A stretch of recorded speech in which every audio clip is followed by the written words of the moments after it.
Good evening from Southeast Asia. Where else? Where else would we be? Nowhere. It's the only place to be on Earth. I knew that. No, I didn't know that. I knew I didn't want to be in the U.S. I knew that by the age of about 3.5 to 4.5. I knew that. Boring place. What the hell? No. Southeast Asia is all kinds of bad and terrible things, but it is dynamic. That's the key word. If you're bored, you will not be bored in Southeast Asia. I guarantee it. Okay. This is a second review on St. Luke's Hospital in BGC, Taguig, Manila, Philippines. I've been there twice now. I may as well just set up residence there. They give me a little room in the back, and every time I feel sick, I just come on out, roll myself into the ER. Good to go. Okay, this is a two-part thing. Excuse me.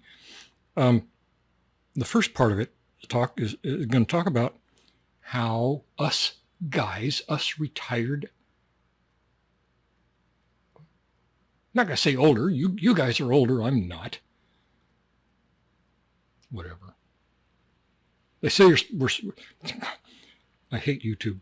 They say that we're supposed to cut out any silences longer than 1 second in our video. Well, F that. Silence sometimes has more meaning than noise. Okay. The first part of this is going to talk about us guys getting sick far, far from home, from our Western countries, Okay. It's going to happen if you came here to retire and probably die. It's going to happen. Absolutely guaranteed. Every single one of you and me are going to get sick, and then we're going to get sicker, and then we're going to get sicker and sicker and sicker, and then we're going to die. Okay? Unless we're lucky and we get run down by a fast-moving tuk-tuk. That's our future. Come here to die. Okay. Whatever. I would prefer if I didn't get sick first. I prefer that, I don't know, you got a little itch or something and you go to the doctor and the doctor says, yeah, well, you're going to die. You got, how long do you want? You want a week? So yeah, I guess, can I have 2 weeks? Okay. We'll keep you alive for 2 weeks. The thing you got is not going to be painful. It's not going to make you sick. It's not going to be miserable. You're just going to get more and more tired. You're going to enjoy sleeping more and more. And you're going to die. And I'd be thinking, okay, baby, I just have my girlfriend read books to me for the next 2 weeks and we're good to go. We're good to go. Make sure that the cat's well taken care of and whatever. That's how I want to go out. Well, it's not going to happen like that, paisano. It's going to be miserable. It's going to be shit. You're going to go gasping for air. Okay, I'm not going to go there. Okay, so now I did this review on St. Luke's, I don't know, a while ago, some months ago. And it was based on information I had at the time, things I knew or thought I knew at the time. Okay. Now, after the second go-around at St. Luke's, a couple of hundred more tests were done, and I've learned a lot more about what is going on with me. And this isn't the end game for me. This is just a thing that's going to hit. If it hasn't hit you guys, man, that's a really high chance it's going to. And the more you know about it, the better off you're going to be. Now, in about the year 1999, I was in my doctor's office up in the U.S., and he said, hey, by the way, it probably wouldn't hurt you at all. Oh, no, he didn't say that. He said, it's probably a good idea for you to go ahead and start taking these baby aspirin. They're 81 milligram low-dose aspirin therapy. And I said, I don't know, but I have a headache. What for? And he said, well, you're getting a little older. And I thought I was old then, now Methuselah. um, I thought I had like months to live, back in 1999. Anyway, he said, go ahead, take these things, 81 milligrams. You're not going to feel, there's no side effects, you're not going to feel anything. Just take them. I said, well, for how long? He said, well, forever, till you die. And I said, what the hell for? He said, well, they protect against heart attacks and strokes in people getting older, especially bigger guys. A few grams too many above the belt, whatever. And I thought, well, what the hell? They're really cheap. They don't need a prescription. He was a really good doctor. Okay, whatever. So I started taking them in 1999. Life was fine. They thin your blood. You go for a blood draw, you get cut, something like that. You'll know you're taking low-dose aspirin. You'll know it, or the nurse will know it, or the EMT will know it, or somebody will know it. It's pretty obvious. It thins your blood that much. But other than that, there's no side effects that anybody knew about, or I don't know what he knew or what he didn't know at that time. He was a good guy. I don't think he would have given them to me, recommended them, knowing what medical science knows now. Okay, so a lot of you guys are on that. A lot of you guys and girls. Half you guys got dogs on it, probably. I don't know. It seemed like a really good idea in 1999 to everybody. Everybody thought it was a pretty good idea. Take it, whatever. And the sheeple that we are, we just say, okay, doc, yeah, thanks, you're taking really good care of me. Okay, so some years after that, I lost my wife and got a bunch of money and retired and started moving around the world. Never did like the U.S. Never liked it. It was the most boring, just too settled, and I wanted lions and tigers and bears, Went to Canada for a while, that was better, but then the Canucks, they'll get on your nerves, they really will. God almighty, okay. Beautiful country, though. Just don't go around the Canucks. Hard to do. They're out there in the middle of nowhere. It's really hard to get away from them, but anyway, okay, so, so a lot of them are really good. I found them to be a hell of a lot more honest and straightforward and upright and forthright than Americans. I respected that part of them. Whatever, okay. So then I ended up in Southeast Asia because I always had a hankering to go there since I was 4. Really? So I'm not kidding. Seriously, I did. And so I went there, moved all around, lived in most of the countries, and health was fine. Health was just fine. I kept on taking that aspirin crap, and everything was okay. And then after I'd been there after I'd been roaming Southeast Asia for about 5 years, I noticed that I was starting to get what appeared to be food poisoning a little more often. First 4 or 5 years, I was just fine. I ate street food. People. If that isn't a suicidal tendency, I don't know what is. Don't do it. Okay, so I lived on street food for the first 5 years. I loved it. And then I started getting little bouts of food poisoning. And they weren't too bad, They were miserable. They'd put you in bed for 24 hours or 3 days sometimes. And they just sort of got worse and worse. And then pretty soon the 3 days turned into 4 or 5 days. And then it was 6 days and then 9 days. And a couple of times I went like 8 or 9 days without a bite of food and barely any liquids. And then kind of sort of halfway recovered and, dehydrated beyond the max. And I thought, man, this is sucks. Why is the food poisoning getting me so bad now? after eating this crap for all these years, I should have built up a little bit of immunity or something like that to it. And finally, one time, I got just deathly down in that dirt, rabid dog, sick, just 3 hooves in the grave, okay? And I couldn't last anymore. That time I lasted 9 days with no food again. And I couldn't do it anymore. I was sinking. There was no signs of any recovery. Had girlfriend, get me to the hospital. Just get me to the hospital. I'm not, whatever I'm doing, it's not working, and I got to get there. And so I went to the hospital, tested positive for salmonella and E. coli. Okay, food poisoning. So they did a bunch of stuff, and, massive IV abs, and so whatever they did, I don't know. I was in there about 5 days. Had good insurance, 100% paid. That was in Bangkok Hospital. And suddenly, after about the 4th day, I felt great, and I'm begging them to let me out. And I said, okay, well, I got to start being really, really careful about what kind of crap I shovel in my pie hole.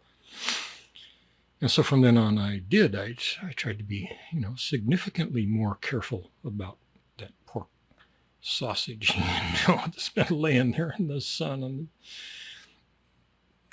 the side of the street. I stopped eating most of that stuff, and the problem was I just kept getting sick. I'd go for a month,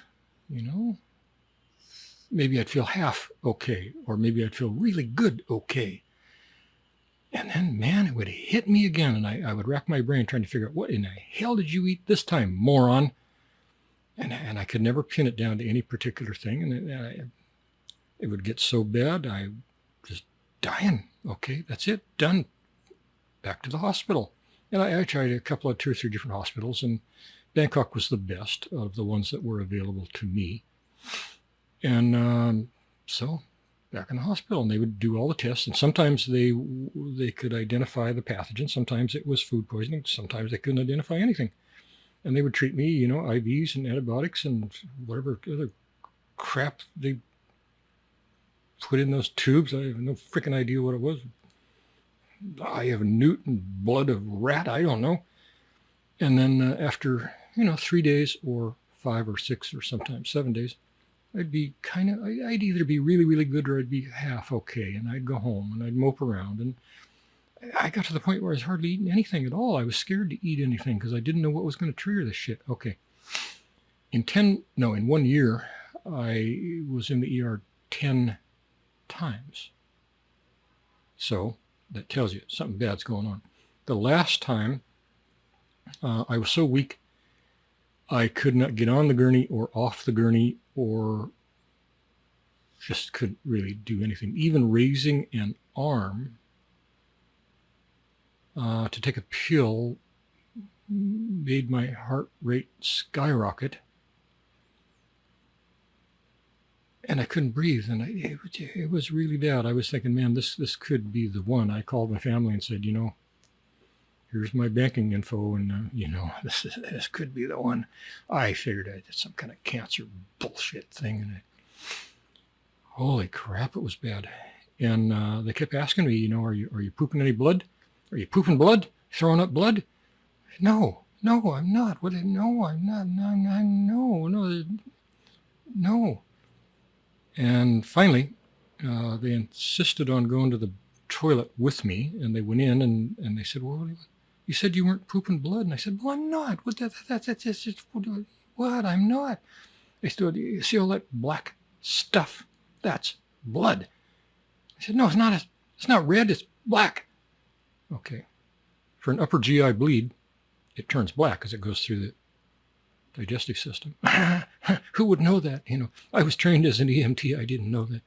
We dealt, I was a firefighter. We dealt with only, immediate injuries, burns, and stuff like that. And if we ever learned that one, I never picked it up, or I missed it on the test, or whatever the hell. I don't know. That was back in the 70s when I went through that course. But anyway, And they said, by the way, your CBC count, your red blood cell count is like 0. You know, you're like pretty close to dead. You know, you better start drinking some blood, because, okay, so they gave me 6 units of blood. And that got me, after about 7 days, that got me good enough to go home, but barely. Just barely. I barely made it home. Just couldn't stand up, really. Had to have help standing up. And they did a they did a endoscopy that time. And just before they sent me home, they said, by the way, you're effed. What does that mean? What, stomach cancer? What the hell? Okay. And they showed me the whole thing, the pictures in the video, and my stomach looked like it had been home to about 8 street rats. And for some number of months, they had been trying to claw their ways out. The whole stomach was shredded, streaked with red blood, and shredded. Like somebody took a meat tenderizing hammer to it from the inside. And I thought, what in the hell is that? And they said, well, we don't know. You know, you didn't test positive for any kind of pathogen. You didn't, you know, we don't know. He scratched his chin and he said, do you, by any chance, take aspirin? Well, yes, I do. 81 milligrams, 20 years. Or not 20 years, whatever, 17 years, something at that time. And he said, gotcha. It has ruined the inside of your stomach. And I was like, oh shit, what the hell? What do I do? And he's like, stop taking aspirin. Oh, okay, an epiphany. Okay, so before they let me go, they said, by the way, you ought to take this stuff too. I'm a little wary of doctors telling me to take shit by then, but well, you know, what do I got to lose? And he gave me this little packet of capsules. I don't remember the name. And he said, take these, this will make you feel a lot better. And I was like, okay, you know, I'll do anything I can do to feel better. My acid reflux was through the roof from all this damage inside. And I said, okay, how long do I take these things? I think he gave me a sample of like 15 days or something like that. How long do I take them? He said, for your whole life. Take them for life.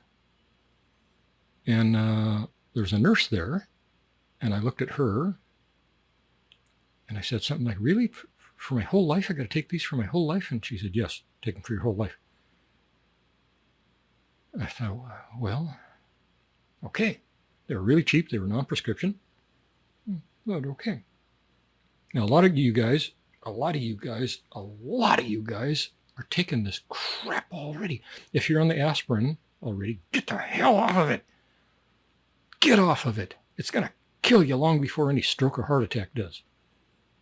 But this other new crap. Now, I don't think in this day and age, we're, what are we, 2024 now? I don't think in 2024 you're going to find any doctor who tells you to take this crap forever. In those days, what was this, 2016, 2017, two things were going on. One thing was that doctors weren't all that cognizant of what this particular new drug did to people. The other thing was going on was that this was Southeast Asia. Bangkok Hospital is pretty good, but they're not that freaking good. They should have known by 2016, 2017, they should have known the stuff was poison. Poison. They should have known it. They didn't. And that's on them. And I wish I had a written prescription for this crap showing that I should take it for life. It's non-prescription, so it's over the counter, so there's no record of anybody ever telling me to take it for life, unless it's in a doctor's notes. And they're not going to ever reveal that to you now at this late date. So as far as any kind of legal recourse going back on them, I'm screwed. Okay, now, lots and lots of you guys are on this shit. It's poison, toxic. You're probably better off eating owl droppings. I'm pretty sure you are. Goat nuggets. Almost anything would be better than this shit. Okay, anyway, the problem was I went home and I started taking this stuff every day, one a day. God, I felt great. Within about 4, 5, 6 days, I felt better than I had in certainly a year or 2 or 3. I felt great. My stomach felt great. I didn't get any hint of any kind of food poisoning, anything, nothing. I went back to eating shit, happy. I figured part of it was, well, okay, that I stopped the aspirin and, okay, stomach is healing up. And the other part of it was this miracle pill, whatever the hell it was. It was great, great, great, great stuff. Okay, so I took whatever I was given, a couple of weeks worth. And then I ran out. I thought, yeah, well, I should go get some more of this shit, tomorrow, next day, I'll get it. And within about 48 hours, I was feeling crappy again. I thought, oh God, no, I'm not going back in there. No, I'm not going back in there. So I ran down and bought some more of this shit. It was an Asian name. I don't remember the brand of it. Essentially, it was omeprazole. It was the Asian version of omeprazole. There are several variations of that. One is a pantoprazole, and there are some other. There's 2, 3, 4 variations of it. But this particular one was omeprazole. They're all pretty much the same. They're not exactly the same, but they're pretty much the same. And they're a PPI. They're a proton pump inhibitor. And what they do is they shut down, well, they're supposed to shut down excess acid in your stomach. And that's supposed to stop your GERD problems. And that's supposed to heal up any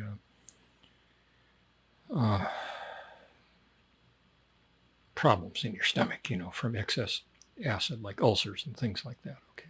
Okay, well, it does. It's great. It works great. It does exactly what it's supposed to do. It doesn't so much as reduce the acid as it almost just shuts it off. And it gives your stomach a chance to heal. And it's pretty nice. You'll feel pretty good. You won't have any GERD. You won't have any acid reflux. You'll be able to eat anything spicy. Doesn't matter. Quarter pound of pork fat. Doesn't matter. Not going to bother you. You're going to feel great there. You're not going to feel any side effects from this shit either. And it's really cheap. Well, it is in Southeast Asia. It's not so much in the U.S. Nothing is cheap in the U.S. Okay. So I got more of this crap. Within a couple of days, I was feeling good again. I thought, gotcha. That's my key to the kingdom. That's the magic elixir that's going to keep me healthy for the rest of my natural life. All I got to do is keep taking this little pill. I remember in Dune, the guy had to milk that little cat for the antidote to the poison they had given him. And if he didn't milk the little cat and drink its milk, then he would die from the poison. Okay, that's kind of where I was at. Take this little pill. That's it. Good to go. Back to my life. And I did. And I took it.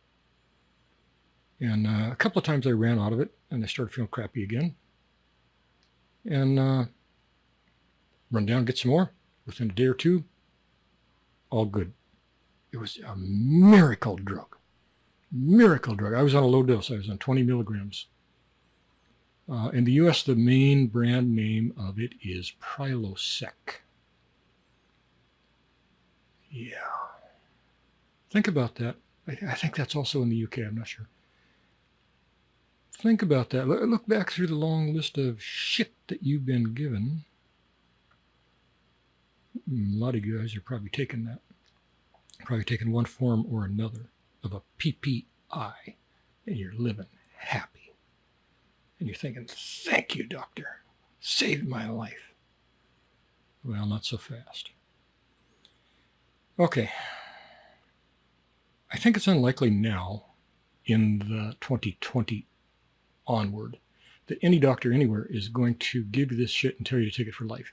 They're going to tell you to take it for 4 to 8 weeks.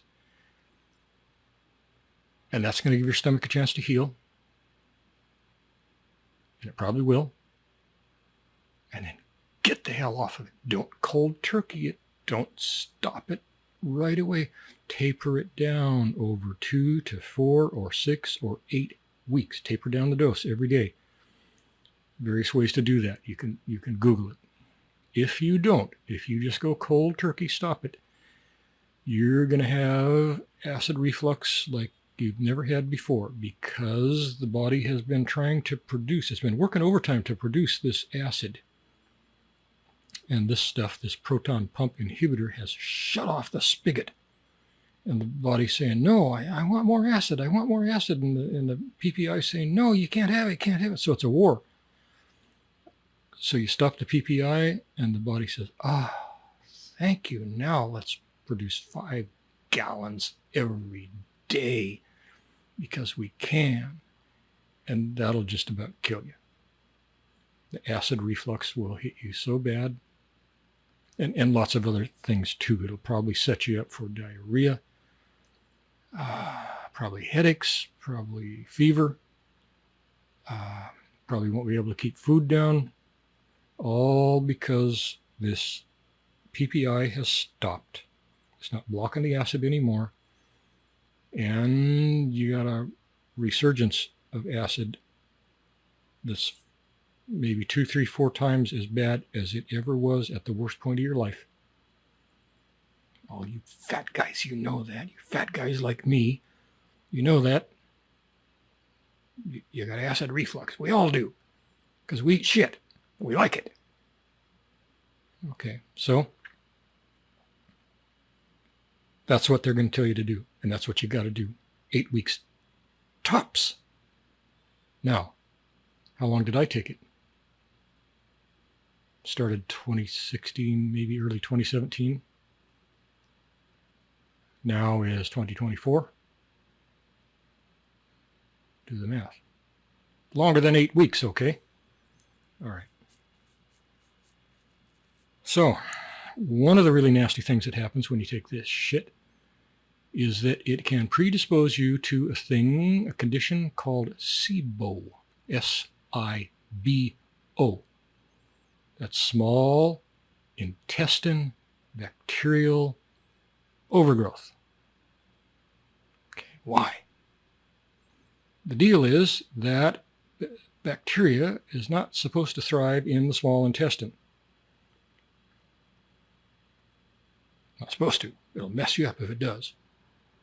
Why doesn't it thrive there? Because stomach acid kills it. It's supposed to. That's how the whole system works. Works really well. Unless you're taking a PPI. When you take the PPI, it doesn't kill the small intestine bacteria. And they say, oh, happy days. And they just take over the small intestine. And that screws up your entire digestive system in ways that you cannot even imagine, you do not want to experience. It'll be hell, with a capital H. Hell. Hell. Hell. I'm not going to go into it. You can research it. Google it. SIBO. S-I-B-O. Oh, God. So, I was beginning to think, by the first time I went into St. Luke's, I was beginning to kind of sort of get a clue on the PPI thing. And I was starting to think, maybe I shouldn't be taking this crap. Maybe it's not really all that good for me. And, I was starting to read things, you can only take it for 48 weeks. And I was thinking, no, that's not right, because the doctor told me forever, And my brain was not really computing this whole thing. So the first time I went into St. Luke's with what now appears to be a kind of a major gastritis attack, probably brought on by the SIBO condition, which was probably brought on by extended use of the PPI. Okay, that's what I think is the thing that put me in there. And I was talking to the doctors in St. Luke's and suggesting to them that possibly I had this thing called SIBO. Now, this has been pretty intensely researched in the Western countries for a couple of decades now, at least a decade. And it's pretty well known. It's pretty well documented. The doctors in St. Luke's didn't really know what it was, and they were very dubious that anything like this existed. Now, after I'd been in there a couple of days, I'm pretty sure they ran somewhere and started Googling. And each time when they came back, they were a little more versed in what SIBO might be and what it could possibly do. So we had little bits of conversations about that. And basically that time, the first time, they sent me home and said, well, do what you can about your SIBO and, try to get off the PPI if you can. And if you can't, some people can't. And it was just kind of left open like that. The barn doors left open like, well, you go home, you figure it out, and come back to see us if you have any more trouble. Okay, so I went home after that first one.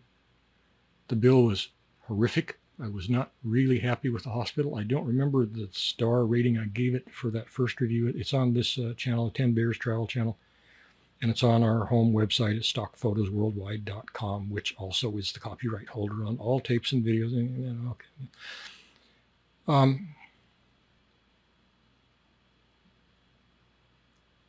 So that's where I was. I went home and I tried to research SIBO, and it drove me insane.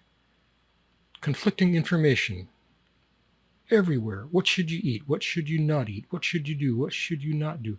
But the one thing that kept cropping up again and again and again, pretty much universally, was that PPIs set you up and left you predisposed to SIBO. Now, there's one study that says, no, we studied this. No, PPIs don't cause SIBO at all. They don't cause any kind of overgrowth in the bacteria in the small intestine. No, it's impossible. Well, I think that study studied people who had been on it for 4 weeks, not for, 6, 7, 8 years, whatever. Every other study suggests strongly that PPIs are responsible for SIBO, at least for leaving you open to that condition if your diet sucks in some other ways, which, all of our diets do. So anyway, I was home. I was feeling okay. And I was really into trying to adhere to some kind of SIBO diet, following the FODMAP diet as well as I could. Hard to do in Southeast Asia because you can't buy all the things you want or things you need. But I was going along and I was feeling okay. Not great. I was feeling okay.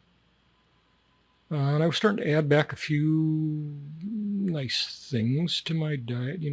Once in a while I'd have like a quarter of a pint of ice cream, stuff like that. I was doing okay. Okay. So fast forward about, 4 months after that first visit. And I got a good deal on a big old honking jug of cashews. I am a cashew lover. I'm allergic to every other nut. Really intensely allergic to every other nut, but not cashews. I can eat handfuls of them. Okay. So I bought this big old jug. S&R Market. Yeah, that's where I got it. It was a kilo, and I ate half of it. Why not? Tastes good.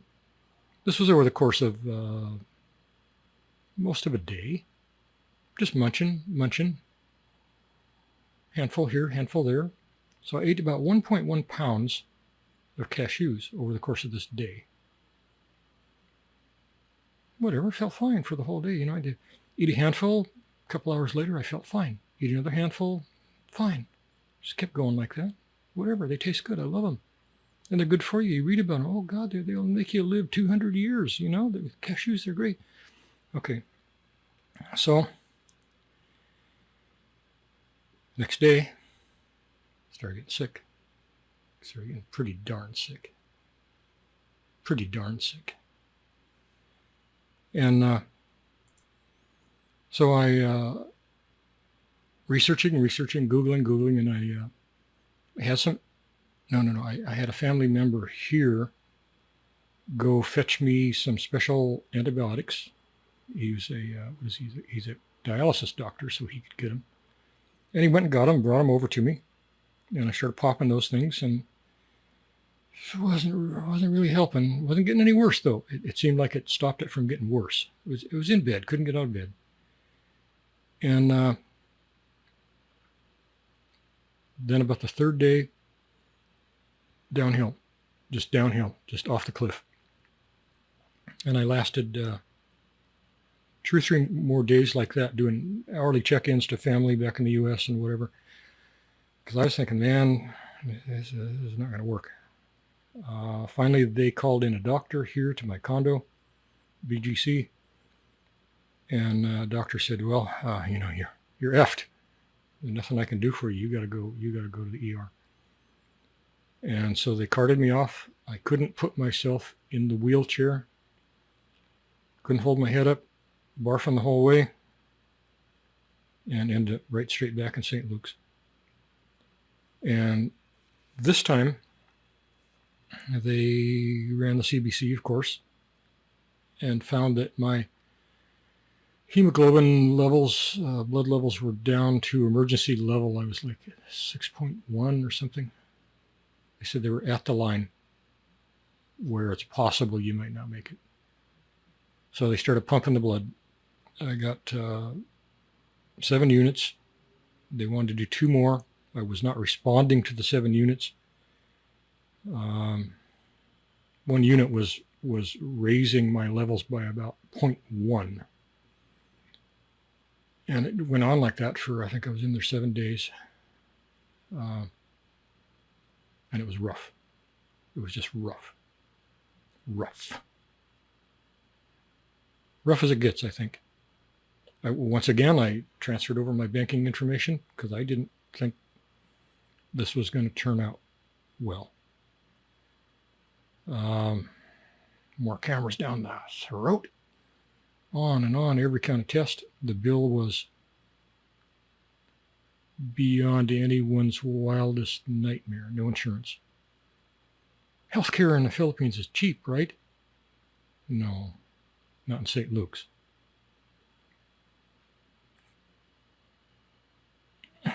God. Okay, you don't have insurance? Get it. I don't care what you have to pay. Go get it. And not some HMO thing where you basically prepay your care and then you got to beg to get it back if something happens. Might take you months. Might not ever get it back. They might disallow this and disallow that. Go get real insurance. It's available, even in the Philippines. Fortunately, I had it all that time in Thailand. I always planned to get it in the Philippines. I just never quite got around to it. Now I got it. Holy crap. And I got a bunch of HMO crap too, even though it's crap, but I got it anyway. So if I have to go in now, I pull out this folder of cards and say, which ones can you use, Oh, geez. Okay, so now on to the review part of St. Luke's round 2. Whatever score I gave him last time, I think I gave him 2.5, give or take a little bit. 2.5 out of 5 stars. I was not particularly happy with them. I tried. I know they're the premier hospital in the Philippines. I tried. God, I cut them every break I possibly could, trying to bump up that score. Hospital in Bangkok, each time I gave them 4 stars, even though they gave me horrendously bad advice at the very end of a year of hell. Still, each time I was in there, I felt like the care was 4 stars. 4.2, 3.9, like that. Pretty good care. St. Luke's, about 2.5. You go back, find the old one on this channel or on our website, whatever, and look. But it was around 2.5 stars. Okay, this time while I was in there, I'm more concentrating more on, how am I going to score this thing if I live? And that was very doubtful to me for quite a while.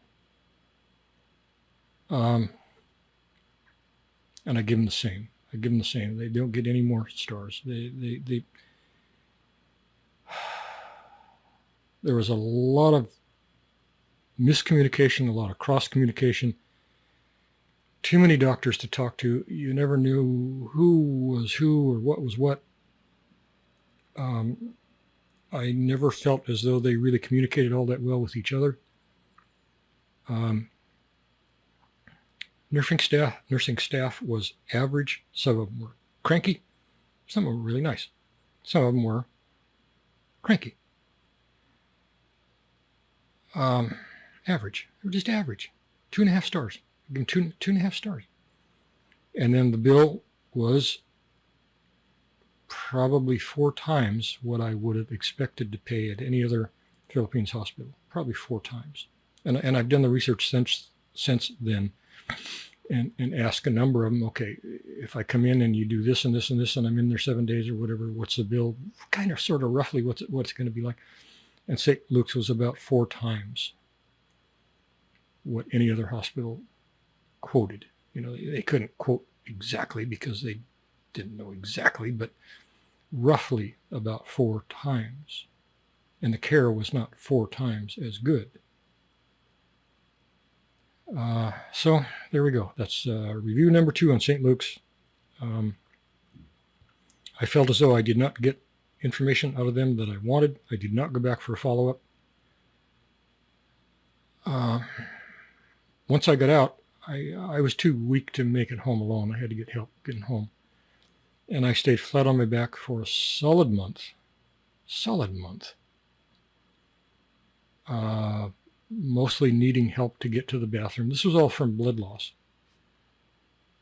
The blood loss was really horrific, and I did not recover from the blood loss like I had before in Bangkok, and I don't know why. I've subsequently seen other doctors, and they don't know why I didn't recover from the blood loss. I pretty much did eventually, but it took far longer than I thought it should have, and far longer than other doctors thought it should have. I don't know if the blood I got was, maybe it was regurgitated vampire blood, and it was just, not really healthy blood or something like that. I don't know. Granted, the levels were pretty damn low. And when I got home, I ate all the right things. I ate beets and liver and beet juice and prune juice and every single blood building kind of thing you could. And it was truly a solid 30 days before I could really walk around the condo. Okay, now we're quite a ways past that, and I'm getting around pretty well. I'm almost back to hoofing it around BGC, my normal about 8 kilometers a day. Now, the PPI. What happened to the PPI? How many of you guys are on a PPI right now? And maybe you're having some other strange symptoms and you don't know what the hell that's all about because you're not relating it to the PPI. Well, the chances are, fairly strong that the PPI is causing all kinds of shit if you've been on it for more than a few months. This is a short-term therapy. You do not dick around with this stuff. It's poison. It's bad, bad stuff. You've got to get off of it. I started tapering this off after I'd been back about a month. Doctor told me to, Doctor in St. Luke's said, you want to get off the PPI? I said, yes, thank you, I do. He said, okay, take it for 2 more weeks, then go every other day for 2 weeks, and then stop. I took it for 2 more weeks. I started going every other day. After about 3 days, I was in agony and hell. And there's no way I could continue like that. So I had to cut tablets into gradiated little doses, and I had to take the capsules and measure out the little granules into gradiated doses. And so now at coming up on 2 months after beginning the cessation of PPI, I'm at a half dose. I'm at 50% of the original dose. So I'm at 10 milligrams a day. And acid reflux through the roof. And I think it's getting better, but I can't positively say it's getting better. Tums are your friend and every other kind of antacid thing. So, all this misery and hell is a direct result of being told to take PPIs for the rest of your life. Bad advice, incompetent. In the US, it would be actionable. Southeast Asia, forget it. Forget it. So that's my story about PPIs and aspirin therapy and St. Luke's Hospital, and lots and lots and lots of you guys are on aspirin therapy. My advice, my untrained advice is to get the hell off of it unless you're at some really super high risk of stroke or heart attack. Even then, I'm not sure it's a good idea, because it's going to eat out your guts. And it's going to set you up with all kinds of other terrible, terrible stuff. Just the aspirin, just the 81 milligram baby aspirin.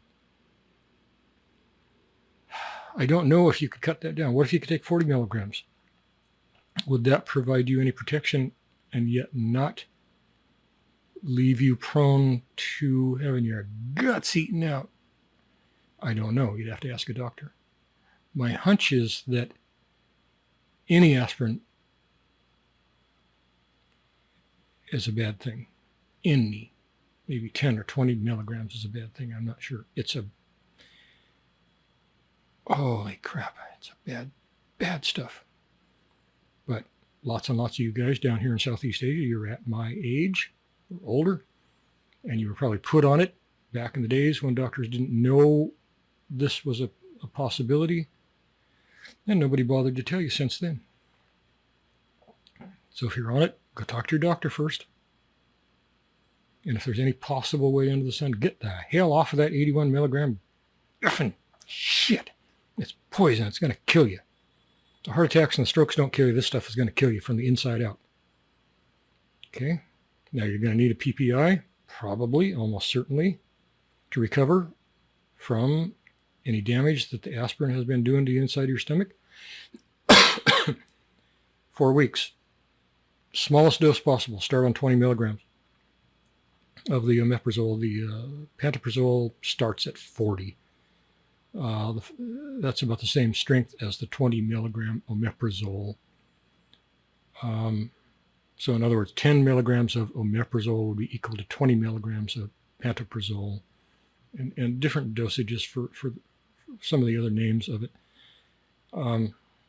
If you can get by, the trouble is they make 10 milligram doses of omeprazole, but you can't ever find it. I couldn't even get it in the US.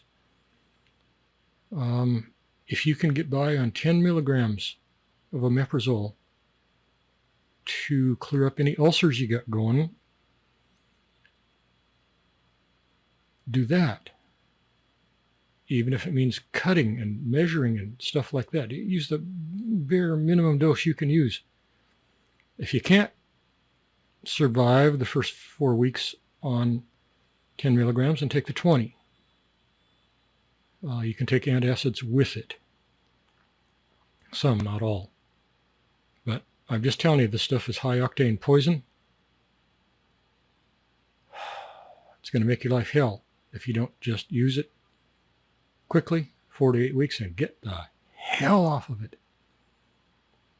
Okay, that's my advice for you guys. Talk to a doctor about all this stuff, because I don't know what the hell I'm talking about. I was only an EMT. And I did operations on horses and rabbits and dogs and stuff. Never lost a patient, you know. Okay. So, 2.5 stars for St. Luke's again. Best I can do. Best I can do. I found them to be disorganized, unclear, not nearly as knowledgeable as I would hope. Maybe they're the best in all the Philippines. They're not terrible. They're just not as good as I'd like, especially at that price point. I think what it comes down to is, instead of looking for the best hospital, look for the best doctor, regardless of where the hell he or she is. You got to try some. Talk to them.